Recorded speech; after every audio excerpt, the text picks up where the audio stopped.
Да, продолжается наше путешествие. Мы находимся в уезде Малипо. И тут сейчас едем в деревушку, где есть дикорастущие чайные деревья, да. Едем по горной дороге. Вчера хотели добраться куда-нибудь поближе, но что-то очень устали весь день в пути и остановились в деревне гостиницы. Переночевали. Раннее утро, горы. И сейчас у нас под 2000 уже высоты. Обратили внимание, как на соседней горе делают дорогу. Просто прям буквально, ну, почти вручную. То есть один эскаватор, несколько человек вручную огромные камни сбрасывают вниз. Причем прям рядом с этой дорогой, которой мы едем, смотрели аккуратно, проехали. То есть такая горная история здесь. Холодно, надо сказать, заметно прохладнее, чем в Гуанси. Сейчас будем мы выдвигаться. Нам где-то еще нужно 3 часа почти пути провести, потому что дорога далекая, хотя всего лишь 70 километров отсюда. Но 10 километров нужно ехать 3 часа с лишним. Вот, потому что серпантин, горы и так далее. Ну что, будем исследовать местность. Очень красиво здесь, кстати, невероятные горы, скалы. Не похожи на другие районы Юнани вообще. Ну, то есть очень самобытный регион Вэньшань в целом.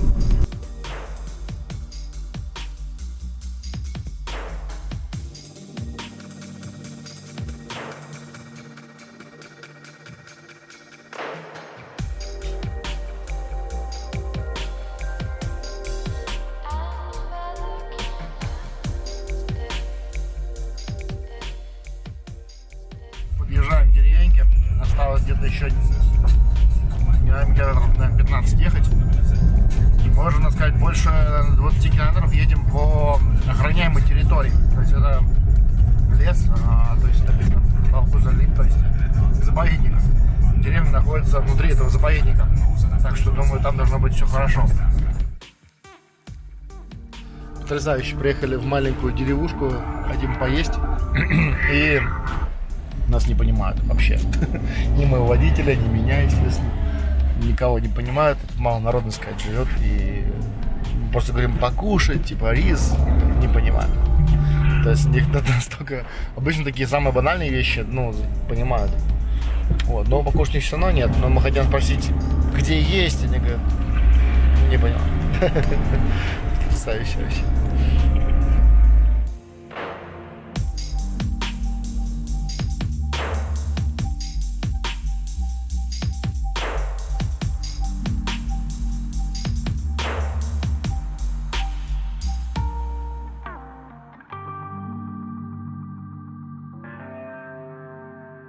Пообедали таки с трудом, но смогли это сделать.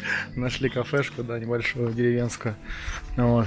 Тут очень тоже в деревне много всяческой разной политической пропаганды. Вообще сейчас ее очень много вообще в Китае стало, просто прям какое-то огромное количество. Такого не было еще даже несколько лет, года 2-3 назад. Просто на каждом столбе. Вот. И тут мне привлекла внимание вот такая пропаганда, что мы победим триада, называется пропаганда. И такой, кстати, ну такую вот не видел. Хотя похожее содержание видел, но меня привлекло внимание то, что здесь у владельца кафе одна фаланга отрублена. То есть, видимо, он тут как-то участвовал в них и провинился. Обычно фаланги отрубали и отрубают в триадах тем, кто себя, скажем, как-то плохо проявил по отношению к сообществу.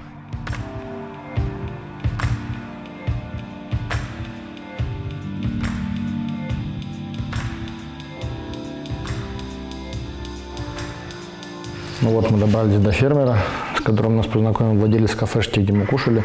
Сами бы, кстати, не добрались до сюда, потому что он находится не в самой деревне, а в стороне, нам на хуторе. Удобная дорога, не нашли бы, наверное, сами. Вот, и он занимается гушу-ча. Вот сейчас мы пьем данжу-ча, то есть чай с одного дерева. И таких пакетов несколько.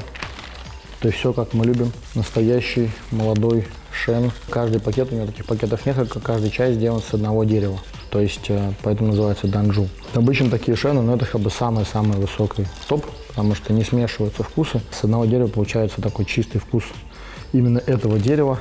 Но чай такого минус то, что его очень мало. Ну или даже это не минус, в принципе. Обычно вот у него сейчас есть вот 5 пакетов, больше нет. Потому что часть продал, ну и в принципе деревьев тут хватает, но именно его деревьев немного. Тут надо уже с другими фермерами общаться. Поэтому сейчас попробуем, что получилось. Парень достаточно молодой, вот у него уже 2 детей, и у него чистота. Вот мы прям заходим такие, смотрим, какая же красота, как все аккуратно, как все вообще прям сделано с душой. Но сделано только на 1-м этаже. Вот на 2-м этаже видно, что еще не заложили плиткой и не сделали отделку, но внизу, когда заходишь, так все прилично, чинно. Мы сейчас попробуем чаек. Да, аромат у него прям настоящего гушу, все как надо. Да и на самом деле вот гушу точно ни от чего не отличишь, не перепутаешь. Первый пролив слили, хотя в таком чае может первый пролив и не сливать. О. То, что нужно, в общем. Да, все как надо. Аромат. Вкус мне сразу напомнил чем-то чай из Юнде, который в прошлом году мы нашли. Тоже в далекой деревне. Настоящий гушу. Стоит он тоже как данжу, этот чай, что неудивительно. Принесли нам второй. Первый очень ароматный, второй такой менее ароматный, но более убойный. Принесли нам еще дешевый чай, но мы сейчас сначала попробуем второй. Вот этот. Где-то какими-то свинками пахнет чай, сейчас мы его оценим. Интересно, аромат сухого листа не обещал почти ничего. Допиваем второй чай. Пока вода кипела, я забыл слить, сейчас посмотрим, как он будет, перестояв. Так это идеально. Так, ну теперь попробуем третий чай. Вот. Мне кажется, что он должен быть достоин. Аромат у него у сухого листа весьма сладок. Вот и начала пригождаться моя посудка. Я все забываю, что ей же можно пользоваться в гостях, когда нет нормальной посуды. Так что мы теперь укомплектованы. Положим его побольше. Ого. Тут аромат ближе к первому самому. Возможно, у второго чая еще плохая прожарка. Надо смотреть. Это хороший. Вот у нас сделан 6 апреля. Да, тут у нас чай из 2 деревьев, а это с 1. А тот, который был, он был с другого места, и нам он не зашел. Мы сейчас еще один последний попробуем. Вот этот очень хороший. Говорит, что деревья огромные в обхват чая вот этого, который мы сейчас пьем. Но мы сейчас посмотрим, если мы приобретем что-то из этого, то будет у нас супер чай. Шерны здесь очень мощные, сильные. И мне показалось что-то похожим, да, на Юнде отчасти. Отчасти немного венецианские напомнили, ну то есть это прям гушу. Что интересно, да, то что у них тут принято именно с древних деревьев делать там 1-2 дерева, то есть данжу это как бы здесь такое массово, обычно не смешивают. Сейчас мы еще допьем этот, и потом попьем еще один. Хорош. Так, ну ладно, тогда мы попробуем еще третий. Ага. Я вот Зои. Он говорит, почему, говорит, вот второй попили данжу, который мне не понравился. Он говорит, ну это, говорит, я, говорит, попросил там собрать кого-то. А то, что он попросил других людей собрать, там сырье не очень. Глядишь, выздоровлю. Приболел немного по дороге. Такое количество гушуча должно иметь столько всяких полезных микроэлементов. Я уже себя чувствую лучше. Так, это у нас 4-й гушу на сегодня. Сейчас попробуем самый простой чай, каждодневный. Объяснили сейчас чай, который мы будем дегустировать, это чай тоже со старых деревьев. И он, кстати, дешевле в несколько раз. Подрезанные старые деревья, поэтому у них не такой вкус. И, собственно, здесь перемешанный чай. То есть там деревья возраста от 150 лет до где-то 300, но все они подрезаны. А то, что мы сейчас пили, это деревья самое молодое, там 600 лет было. Вот, то есть разница у них поэтому очень большая. Во-первых, данжу с 1 дерева чая, во-вторых, потому что старше гораздо и не подрезанные дикие деревья. Эти же подрезали в свое время, поэтому у них такие они вкустятся. Кстати, аромат очень приятный у чая. Рассказал, что у него родственник учился обжарке 5 лет в Симао, в Пуэре. Потом приехал сюда и научил его. И он в этом году первый раз сделал чай. Надо сказать, что для первого раза чай у него очень неплохой. Вообще, говорит, в этом году суховатый, поэтому чай так не очень пошел. Но при этом по аромату, по внешнему виду и по технологии полностью шен. Но в нем немножко есть привкус такого легкого зеленого чая, но очень приятный привкус, сладкий прям такой. Пока я определился, что мне один очень понравился, оказалось, что у него еще 4 мешка есть шена, тоже неплохого. Мы сейчас попробуем всех. Нет, они все разные вообще. Он говорит, ну вот, типа, они там типа похожие, давай возьми все вместе. Я говорю, не-не-не, спасибо, брат, давай-ка мы все-таки все попробуем по отдельности. Потому что каждый день он делает там, ну, 5-7 килограмм чая. Так что сейчас заварим сразу 3 шена. Посмотрим, что из них выйдет. Молодцы, я их воспитал местных, что не надо курить. И пришли к хозяину дома гостей, человек, наверное, 5. Там вот то, что вы слышите шумы на дальнем фоне, это они. Их всех посадили на улицу, они там все курят. Слава Богу. Господи, единственное, я вот не устаю говорить, но единственное, что меня в Китае сильно раздражает, это курение. Иногда я к нему привыкаю, но когда сидишь там, пьешь какие-нибудь очень высокие чаи, да, и пытаешься их как-то сравнить, аромат и все такое. О, третий прям вообще какой-то необычный. Поняли мы, что все чаи разные, и мне все-таки понравился больше всего первый, и поэтому я думаю, что остальные мы сейчас не будем брать, возьмем первый. По аромату больше всего классный первый. По вкусу, ну, они такие похожие все достаточно, но все-таки разные. Но он говорит, что вот обжаренный чай, вот, который я показывал, как жарить шен, когда молодой, мы когда были первый раз, помню, в Дингу еще много лет назад, 8 лет назад, да, по-моему, даже больше, вот. И тогда мы жарили чай в сковородочке, получился очень мощный. И мы такой потом тоже привозили, но все-таки это все равно не совсем то, что происходит прямо здесь.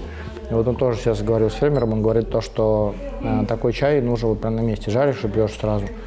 Поэтому технология, для тех, кто не смотрел мое старое видео, расскажу, что берется сковородка, обжаривается шен, именно рассыпной шен.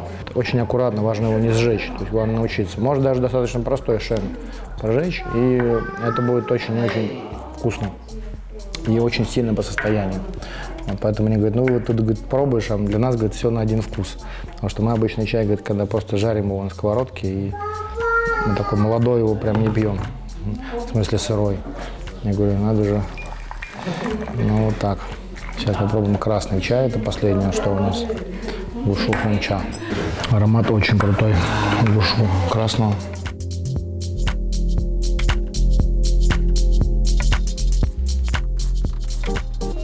Самое главное мы сделали, мы купили отличнейший чай, один данжуча, то есть одного дерева, и один тоже с гушу, но, как я говорю, подрезанных таких гушу, сейчас мы на них постараемся посмотреть.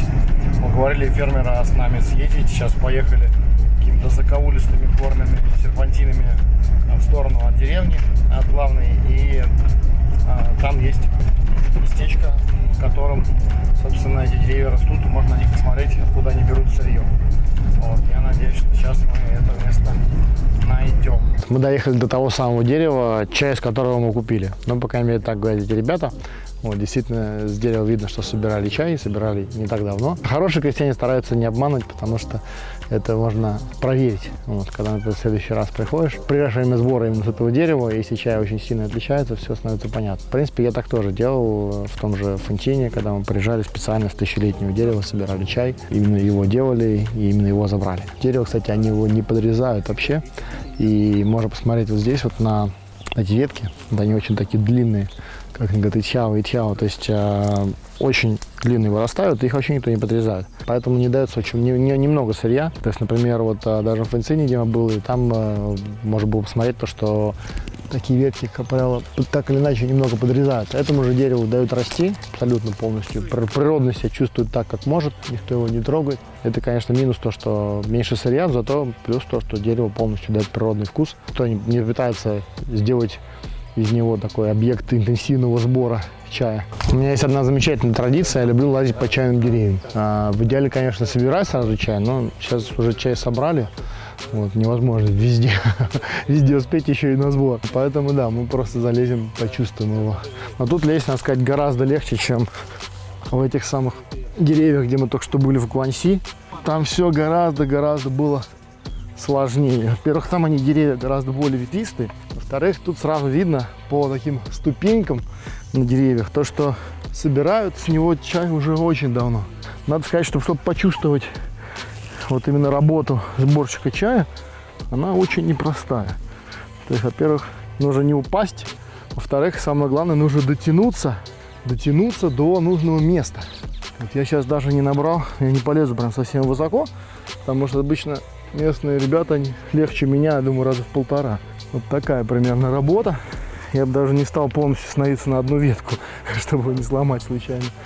Тут надо беречь деревья. Ну да, то есть вот так вот забираются и здесь вот уже может что-то собирать. Хотя бы отдельно обратите внимание, говорю, а вот смотрю, рядом типа дерево одно маленькое. Вы вот тоже с ним вместе собираете? Нет, говорит, у нас, говорит, рядом внизу еще одно такое же маленькое. Мы вот собрали с этого, собрали с маленького. Их смешали, вот, и вот у нас получился из двух типа маленьких деревьев, а с этого сделали с одного. И именно с него мы чай, собственно, и купили. Так что у нас это такой вот случай, когда мы именно будем пить тот самый чай, на котором я, собственно, стоял. Я всегда стараюсь это сделать по мере возможности, но не всегда, во-первых, есть. Ну, вот, потому что часто в местах более популярных, типа каком-нибудь там Буланшане, Наньно, там очень часто такие вот именно тысячелетние деревья, взрослые, да, с них уже чай заранее заказан, бывает даже выкуплен на много лет вперед какой-то одной компании, либо каким-нибудь любителем чая, даже не обязательно предпринимателем, а просто приезжают обеспеченные люди из Гуандуна, там, из Пекина и выкупают сразу. То есть чайных деревьев, кстати, очень много. Он говорит, что только вот у него около 20 таких деревьев, которые тоже он договорился с местными и собирает с них. Вот. А еще несколько деревьев, я думаю, таких вот даже более старых, которые принадлежат другим фермерам. Мы сейчас тоже постараемся, может, еще с кем-то пообщаться здесь. Вот, хотя у нас очень много планов. В любом случае, мы уже немножечко разобрались. Тут творится в Вэньшане. И тут есть очень тоже классный чай. Буду потихоньку спускаться, а нам еще предстоит долгая дорога. А вот так выглядит тоже дерево из этого уже, скажем так, чайного сада. Здесь все-таки такой не лес, здесь много растет еще фруктовых каких-то деревьев, но так или иначе, да, здесь вот конкретно у этой семьи всего лишь 2 дерева больших взрослых. Вот этому примерно лет 300, как они говорят, да. Собственно, тому, на который я залезал, больше 800, но я думаю, на самом деле, 1000. Вполне себе может быть. Очень большое в обхвате, очень высокое. Вот это вот дерево, можно посмотреть, насколько оно отличается. Дело в том, что его подрезали. Здесь он так больше кустится, соответственно, дает больше побегов. Я дегустировал чай как раз с этого дерева, то есть вот с этого дерева и вот вместе с тем маленьким деревом, которое растет рядом с тысячелетним, смешивали сырье, и мы сейчас тоже пробовали, мне вот не понравился чай, поэтому я думаю, и в этом тоже есть история, то, что собирался один и тем же человеком, одним чайничком жарился чай, и 2 вроде дерева, вроде одинаковых, но вот чай абсолютно другой, то есть вот, на самом деле вот то дерево, как говорит тоже парень местный, одно из лучших здесь считается у них в районе, и не зря мы там попили сколько, 6, получается, видов данжоучха, то есть чая собранных таких вот одиночных деревьев, то мне больше всего понравилось. Я надеюсь, понравится вам тоже, кто успеет его купить, потому что его у нас будет 1 килограмм.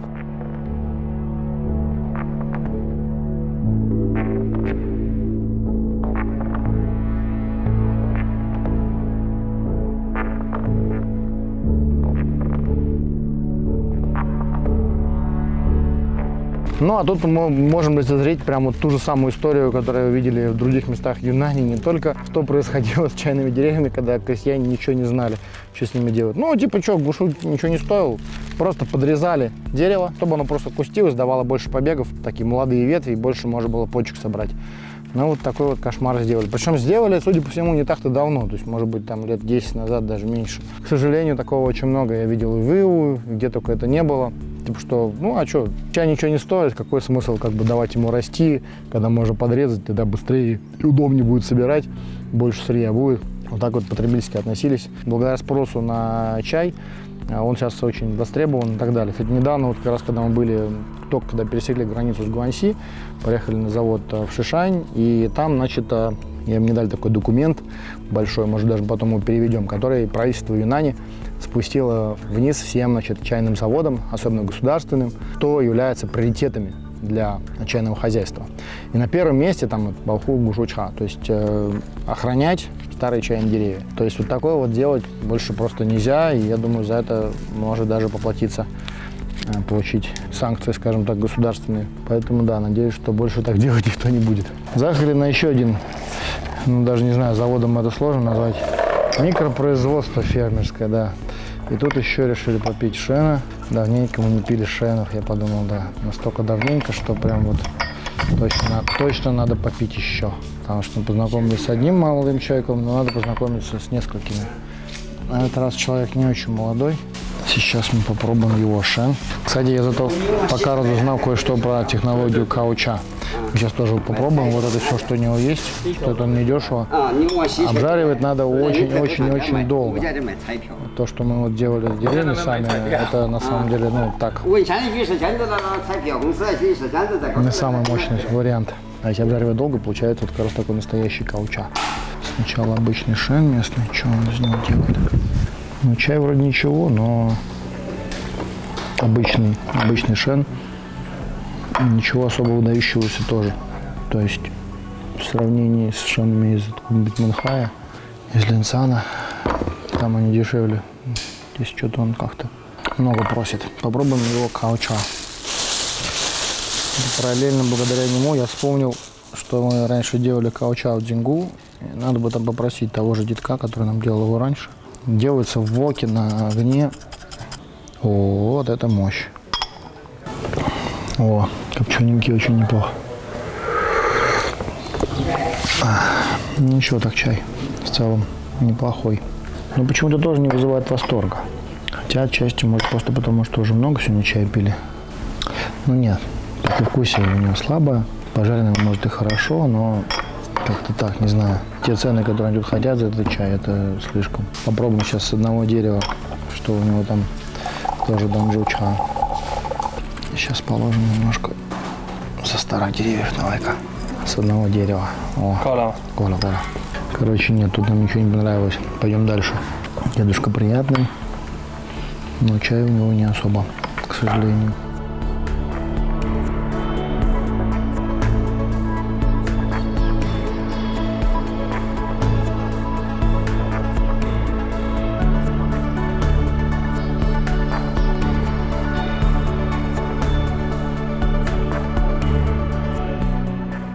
Ну вот, приехали в еще одну деревушку, тоже забрались уже поглубже. Пьем традиционный юнайский чай, тоже, как называют его, кауча. Готовят в такой металлической турке его, подливая кипяточек в такую турку. Там чай постоянно варится, подливают кипяток. И чай сам обжаренный. Такой традиционная юнайская кухня, такая вся прокопченная. Наверху мясо. Я уже в таких бывал не раз. Очень атмосферное место. Такой нас угостили лепешкой. Называется лунбао. Я так понял, что мука, какая-то зелень, да, вместе. Очень простая, но очень вкусная. Когда еда сделана на огне, это, конечно, вообще любая еда вкусная. Да, очень чаек. Вкусный, конечно, но он, наверное, идеально подходит только для вот такой вот жарки. Если его жарить, то будет здорово. Если его не жарить, то такой, ну, очень простой шен. Что, собственно, и говорил на самый первый молодой парень. Говорит, ну мы разницы особо не видим, что мы с него жарим. Но если его так жарить, то да, он, в общем-то, очень вкусный. Но так это обычный шен. Сейчас принесут лауча наконец-то. Тут такой обычный рассыпной лауча.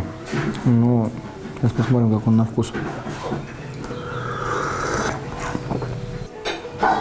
Такой чай, конечно, надо повнимательнее заваривать. Но его по-хорошему надо варить вообще, такой лауча, чтобы его прочувствовать. Ну-ка. Попробуем-ка сейчас, что там получилось. Цвет пошел.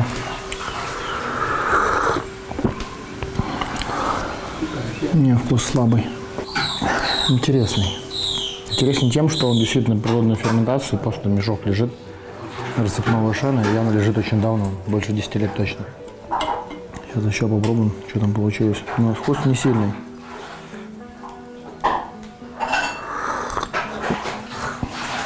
О, настоялся. Мы тут нашли то, что мы любим. Оказывается, у них есть лауча. Попробовали. Один сорт не очень, но это самый молодой. Второй вот этот вот в этом мешочке очень даже ничего. В этом мешочке, мне кажется, такой средний. А вот этот мешочек самый интересный. Видите, вот цвет. Почему он такой? Потому что он лежал на крыше над кухней. Весь мешок прокоптился, и он даже, ну, вообще развалился местами. Но внутри, как ни странно, чай. Сейчас мы его будем пробовать, ждем, когда вода вскипит.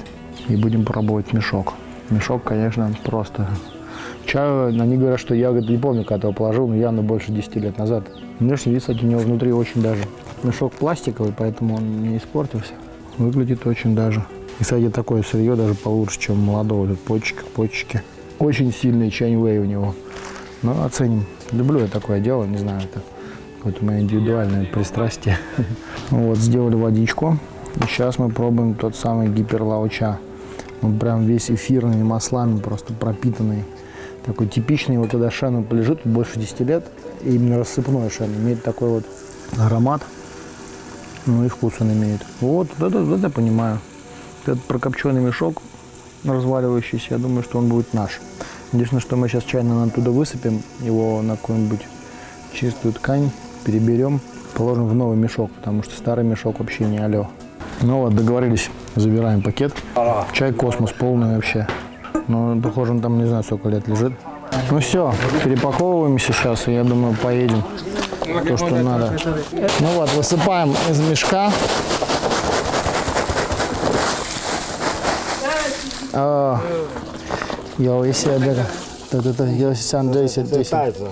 Сейчас весь мусор тут выберем, потому что чаек-то такой. Мешок там просто покрыт таким слоем вообще был. Вон тут куски мешка, выберем все это. Такой чай надо обязательно перепролив сливать. Да, сейчас мусор весь выберем. И будет все как надо. Сейчас там еще мешок хотят найти ребята. Ну давайте, удивите нас еще мешком. Что там еще? Еще какой-то супер старый шен. Ну, ему точно больше 15 лет. Мажи. Рега, дзиди, гада, на, собен, довайся. Похоже, мы добрались до деревни, где еще никто не понимает, что лаочай это некая ценность. Но на самом деле ценность безумная, потому что это просто продукт, который не найти. Сейчас, например, там на юге, где все врубают уже во все, где все поняли, Манхай там и так далее, и прочие линсан, там у них лаочай это. А тут, ну типа так. Поэтому и хранят так безответственно. Там перебрали, убрали мусор. Сейчас пробую другие. Мощный чай. Самый первый, конечно, самый крутой был, но этот тоже ничего. Тут немножко поднастоялся, у него цвет прям аж вообще темный просто, нефть и бальзамический аромат. Да, вот это продукт.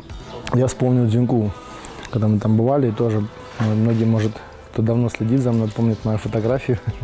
Я, по-моему, ВКонтакте что-то разместил, где я в обнимку с таким грустным мужчиной, который отдал мне чай, который очень не хотел с ним расставаться, потому что как раз там любят ценить лаочай. Я веселый, мужчина не очень, у меня был мешок этого Дзинку. И в прошлом году мы еще в Динмае тоже нашли подобный. Он у меня припрятан как драгоценность, не продается пока. Но, наверное, не будет. Я думаю, на дегустациях такие чаи будем пить с вами.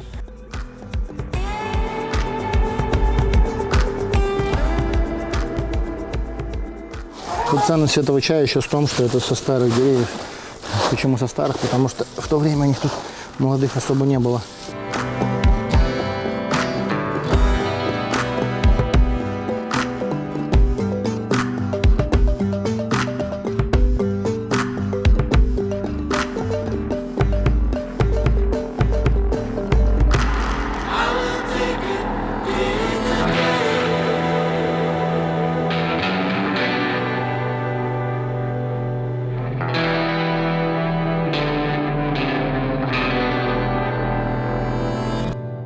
Довольный как слон на самом деле.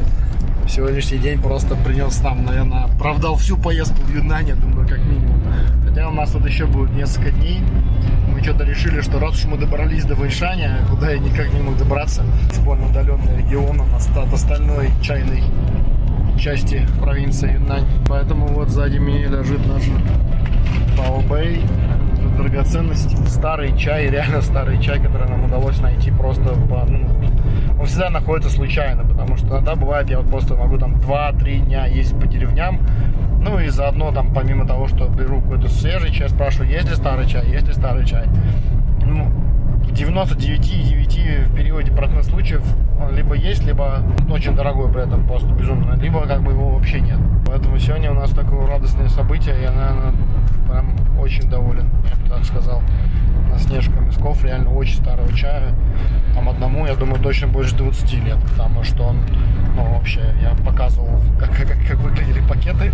Там просто вот такой сверху слой был пыли на пакете, но чай сам при этом не пострадал, потому что пакет целлофановый, спасибо современным технологиям. В одном случае даже целлофановый пакет истлел.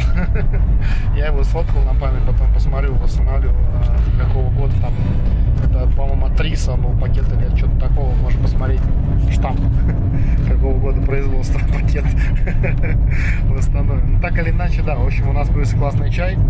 Этот чай в продажу одном поступать не будет, но этот чай будет поступать на дегустации. Мои очень любимые мной, я надеюсь, вами тоже дегустации, как вы знаете, я их провожу регулярно.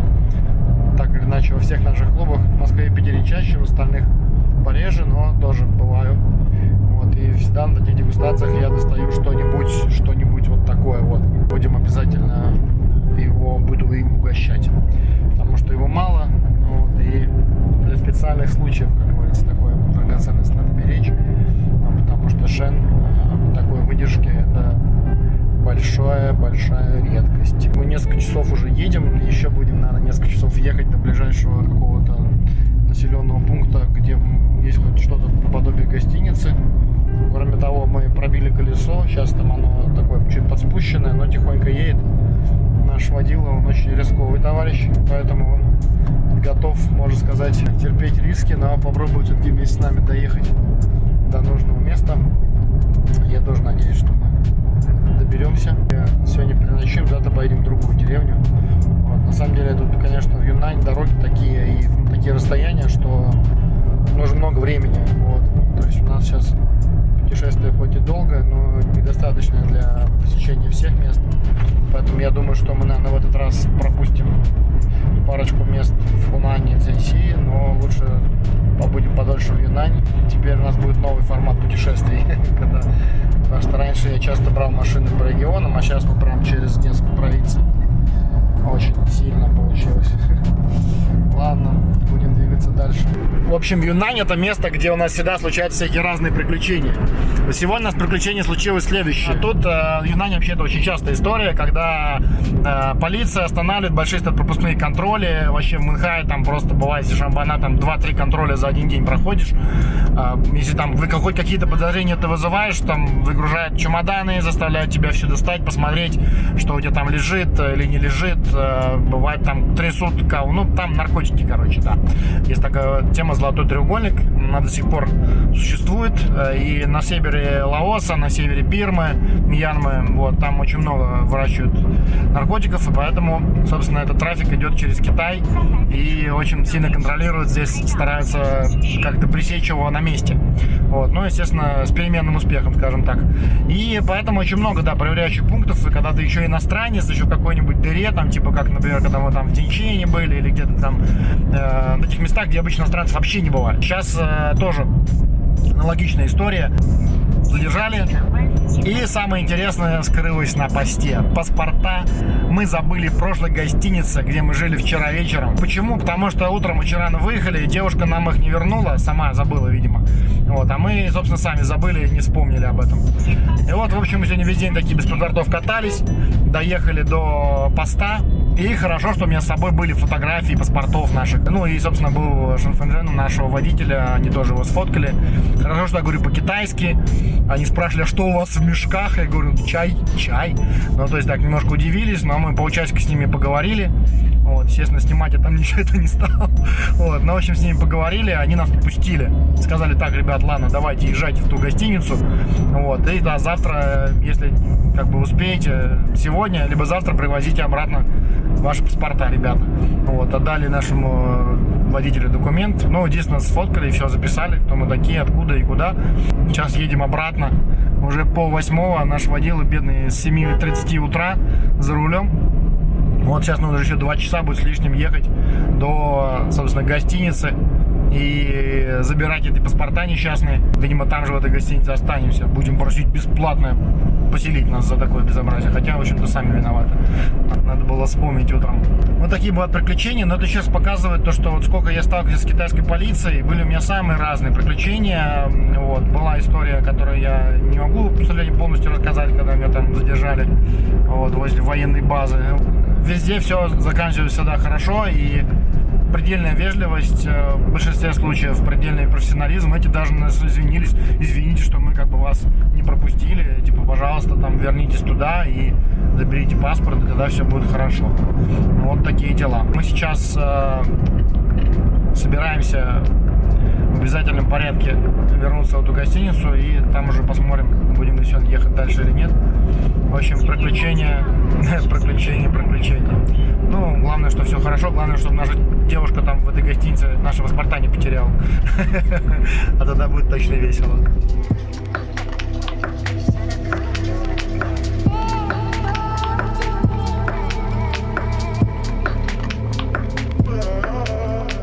Ужинаем сегодня. Сегодня вообще какой-то безумно длинный день. Мы чинили колесо на где-то полчаса, наверное. И сегодня хотел рассказать вам про Food Safety Grades Notification. Вот, то есть про уведомление о безопасности пищи в ресторанах. В любой дыре Китая, практически везде, даже в деревнях, вот такие штуки обязательно есть. Так вот, сейчас мы едим в ресторане Эйдида, то есть типа... И вот Федор, который сейчас держит камеру, он обратил внимание на то, что обычно в таких ресторанах нету мух. В ресторанах Б, что там уже немножко мухи. Ну, есть мухи, летают, да. А вот в С, там уже и тараканы, и мухи, и вообще ничего только нету. И туалет такой, что заходишь, ты уже по колено соответствующих вещей. Да, на самом деле везде мы ели, и там, и там, и во всех. Но вот я скажу, что вот в А я не ел давно. Обычно Б, либо С. Вот. Так что мы сейчас надеемся, что мы наконец поужинаем, и у нас будет